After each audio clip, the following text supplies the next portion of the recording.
Yes, folks, here we have it. 6 years of investing in the stock market, and now, as many of you know, I haven't had to resort to my fallout plan, which, if you're not aware, I buy individual stocks, which is super risky, and I always said if I start underperforming the basic index, I am done with that, and I will just focus on ETFs. But here we are, 6 years deep, still buying individual stocks and still outperforming. So before we jump into today's video, I just want to show you guys the performance overview with the TFSA currently up 103.4%. My regular brokerage account up 101.48%, and my RSP is up 215%, which is stupid staggering because I only started that back in 2019, against the basic index, the S&P 500, which is only up 67.87%. So I am by no means complaining. This is the cumulative amount of capital gains and dividends, of course. So what I would like to do is get into my 200K portfolio. We're going to talk about some of the stock news surrounding my spec plays like Mindmed, and then I'm going to share with you what stocks I'm looking at moving forward. So in the clarity of my transparency, smash that like button and let's jump.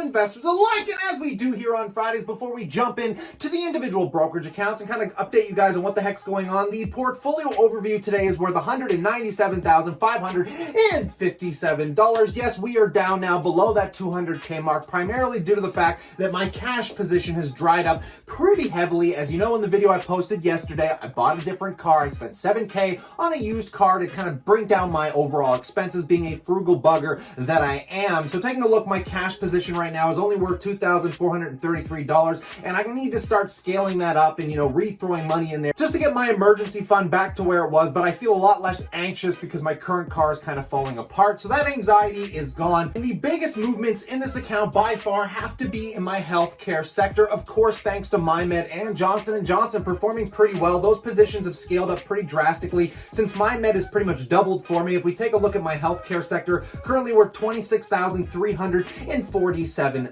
Some pretty staggering stuff. Now we're going to come back to this because this relates to some of the stocks I'm going to be focusing on moving forward, but let's just take a look at the individual accounts real quick. Here we have my TFSA, which today is sitting at $115,931 here, folks. We can scroll through, show you what the heck's going on in here. The most exciting thing is Microsoft by far today, trading at $214. I think it's pushing up a few percent today, so very lucky there. Everything else kind of just jumbling around a little bit. We're not talking about any insane growth except for Mindmed, which I wish I held a little bit more in my TFSA, but still up 115% in this account. And other than that, guys, still very pleased overall. Taking a look at the managed account, sitting at $22,785, primarily thanks to, again, Mindmed. In this account, we are sitting up 72.38%. This is another primary reason that my emergency fund and my cash bill that's got drained, because you might recall when Mindmed started running up, I was getting a little annoyed because I didn't fill out my position. So I took some money off my line of credit, about $1,500,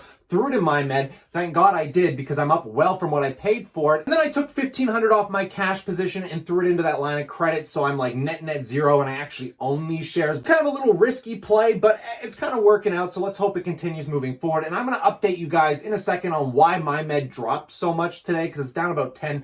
A lot of you were asking me about it, but let's get through these accounts first. So taking a look at my R to the S to the P is currently sitting at $40,901, thanks to Tesla coming up a little bit, J&J, Pepsi, relatively flat. And then finally, my Royal Bank account, which I do not have performance for yet because this account is still relatively new. I only started it this year, and just taking a look, it is currently sitting at $16,000, trading up 7.5%. And again, only thanks to Mindmed. I own Mindmed in all of my accounts, and I'm glad that I did, because this account currently up 84%, or a capital gain of around $8,000.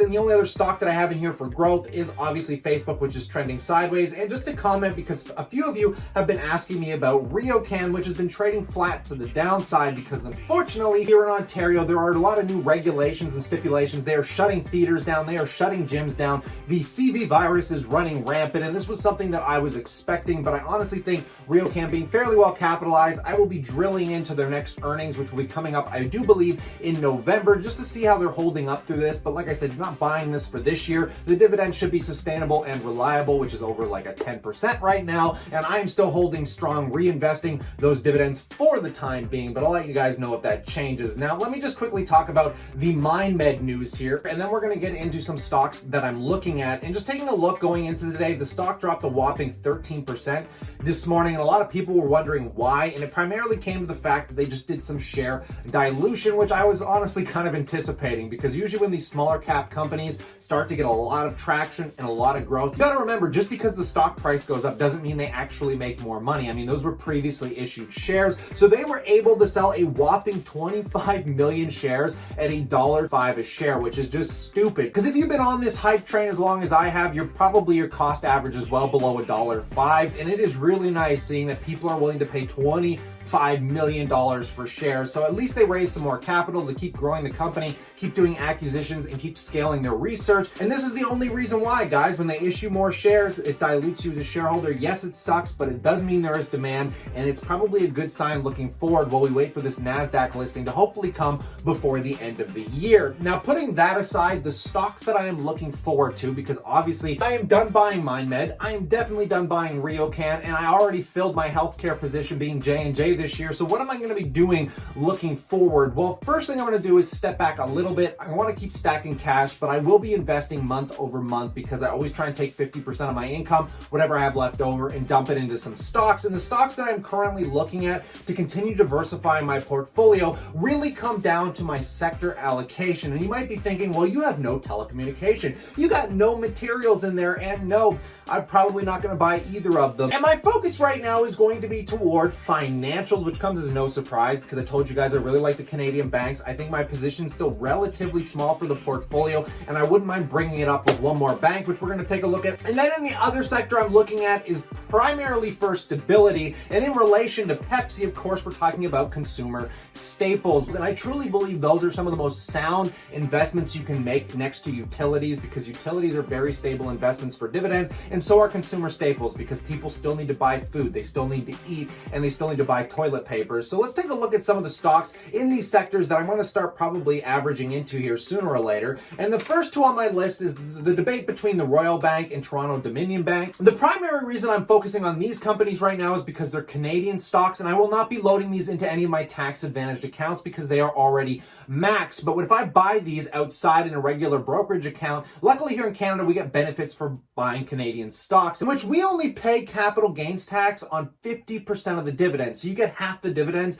for free at no real cost to you at all. So it's almost like having a tax advantage just by buying Canadian stocks. And I just think these things are way too suppressed still. And I will be adding some up. It's just the big debate between TD, which is super well diversified in the US and Canada. They have a lot of exposure to different insurance policies like auto insurance, which gives them a bit of an edge on the growth side of things. If we scale it out, just taking a look, the performance is pretty fabulous, right? But with Royal Bank, we're obviously talking about the largest company in Canada. And many of you know I like buying the largest companies. In the US, I own Apple. Largest company, guys. You're kind of on the edge with it. I'd love to know what you guys think in the comment section below. And going into next year, I will probably turn all my drips off and start refocusing them into stocks like this. But taking a look on the consumer staples side, and so the two stocks on my list still are Procter & Gamble, and I'm kind of itching toward General Mills as well. General Mills, a little bit of a boring stock people don't really care about, even though they make Cheerios and some of like the best brands that people use on a daily basis here, trading at a 3.29% dividend yield, a PE of 16, and a $40 billion market cap. Taking a look at a 10-year growth rate, yeah, we're not talking about a Tesla or Mindmed here. It's only up 80%. With the dividend yield, you're probably looking at doubling your money. But I absolutely love these stocks because, like I told you, I'm trying to move into a place